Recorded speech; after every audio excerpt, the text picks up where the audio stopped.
Thank you very much. I should mention, like many of you, English is not my first language, it is Danish. And I've noticed from videos when I speak English instead of Danish, I need to concentrate more, and I get this really grumpy look on my face, which is a real issue when you're a happiness researcher. But I'm really happy to be here in Iceland, really happy to see Iceland taking leadership again in this field.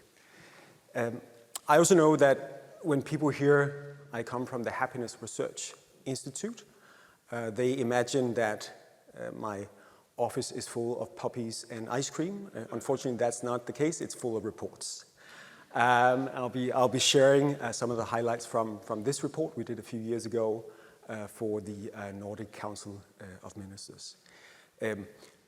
Very briefly about the Happiness Research Institute, we were established 10 years ago, and we're 10 people in Copenhagen trying to shed light on 3 questions.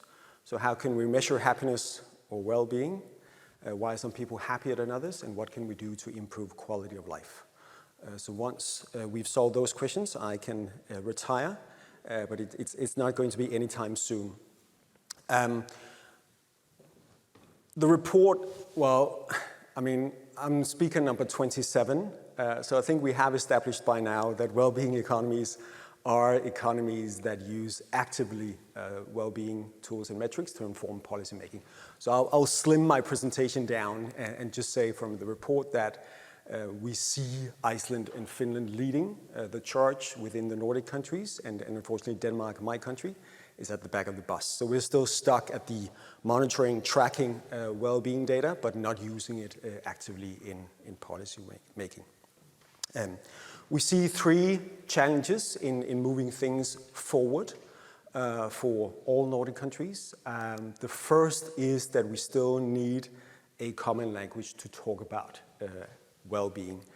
I think that has been mentioned a couple of times today. I was very much agree with you, Jannis, earlier when you had your one wish that we need to develop a more nuanced, more precise language within this field, because we are talking about sometimes different things when we're using the same term.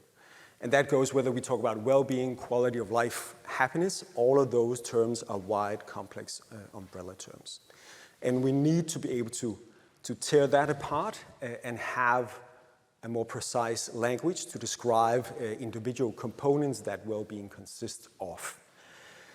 And if this was a forum on the economy, that is what we would be doing. The economy is also a complex umbrella term. We would be talking about the unemployment rate. We would be talking about inflation, certainly.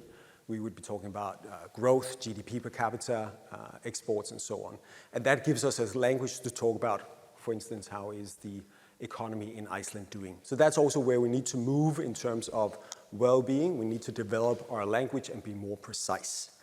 And I think a first step is just to build on what the OECD put forward more than 10 years ago in their guidelines on measuring subjective well-being, using 3 different dimensions when we talk about well-being. So an overall life satisfaction and eudaimonia, or sense of purpose, and the affective dimension, or what kind of mood, what kind of emotions do we experience on a day-to-day basis. I think we all need to be better at using the more precise terms instead of this overall well-being term. So secondly, with the well-being measures also comes some ethical challenges and concerns that we need to have better answers for going forward.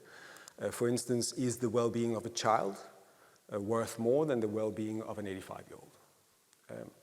In order to answer those questions and have good discussions over those questions, I think we need to look at what have been done within Wellbeing, as Richard Layard called it yesterday, or what we have been calling WALLY, Wellbeing Adjusted Life Years. It does provide a model with a single unit, also as Tanny talked about earlier, or Tina, sorry. So we have been developing this for a German impact investor, looking at where to put their money if they're interested in impacting quality of life the most for mankind. So if we could choose between curing one of two diseases, which one should we choose if we're interested in impacting well-being? So to give you a concrete example, imagine you have these two cures or these two pills. The red pill is the cure for Parkinson, and the blue pill is a cure for chronic kidney disease. They cost the same to develop. So if we're interested in raising well-being for the humankind, which one should we choose? So how many of you would choose the red pill, Parkinson?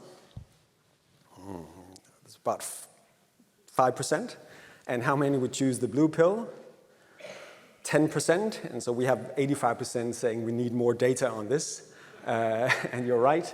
So what we've been doing is we've been using SHARE data to shed some light on this. So SHARE is the Survey for Health, Aging and Retirement in Europe, a really excellent data set that have been going on for almost 20 years, 150,000 people in 29 European countries, and looking at seniors. And they're asked all sorts of questions within health, but also life satisfaction.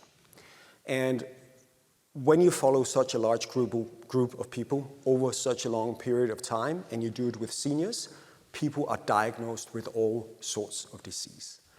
So we have, for instance, around 1,800 in the study who were diagnosed in the course of the study with Parkinson.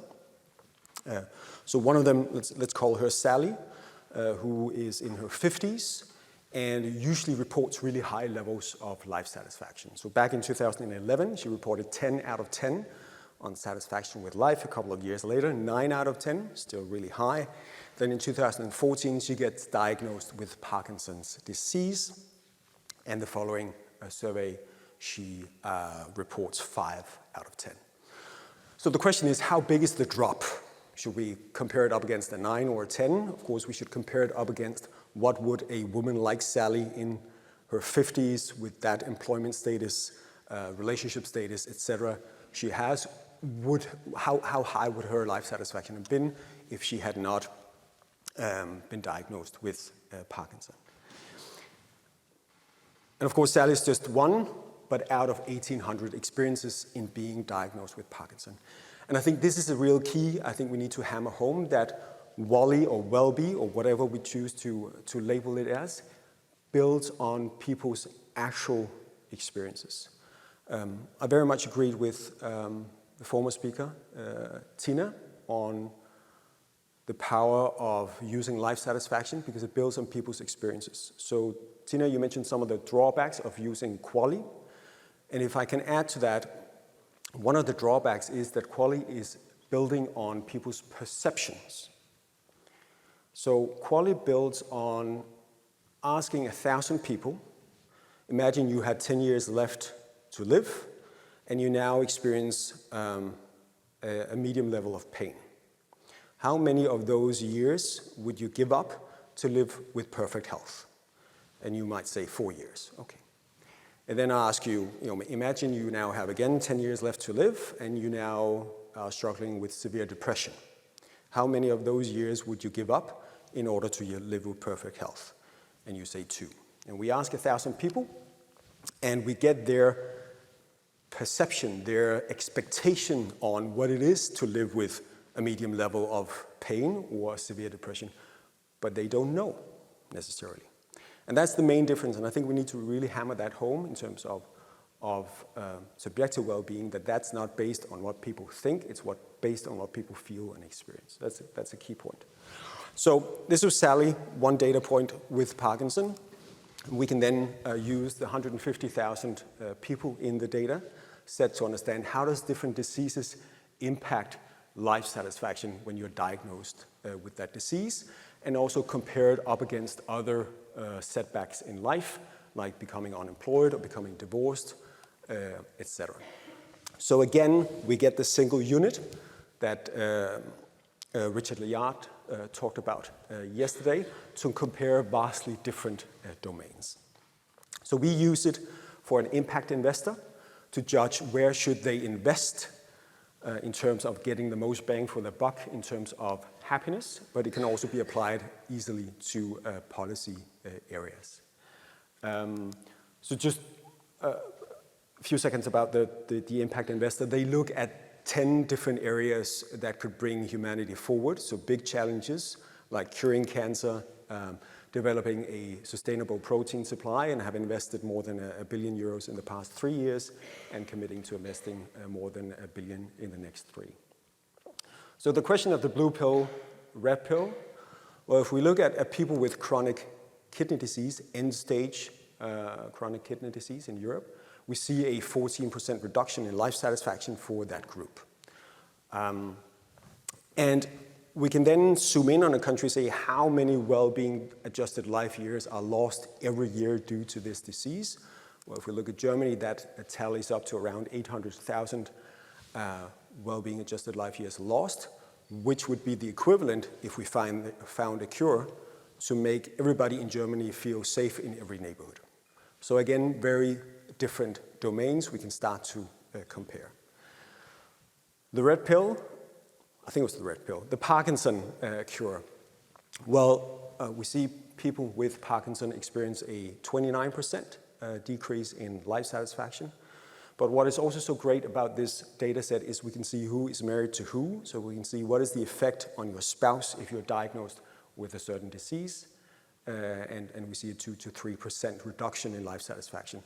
More for women, typically because they are take a bigger share of the caring part in family than men. And